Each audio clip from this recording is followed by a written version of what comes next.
به بهانه‌های الکی برای من پول میفرستن. من صدقه‌شون رو نمیخوام. گیتی، اونا پدر و مادرتن.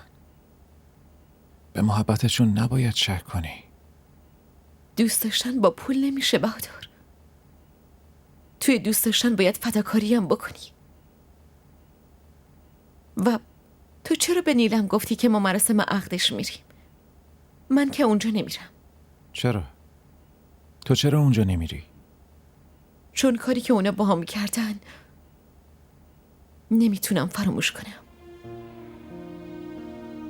تو همشونو دوست داری، اما قبول نمی کنی. الان خودت اینو گفتی که توی دوست داشتن باید فداکاری کنی. پس این غرور و لجبازی تو فدا کن و بعدش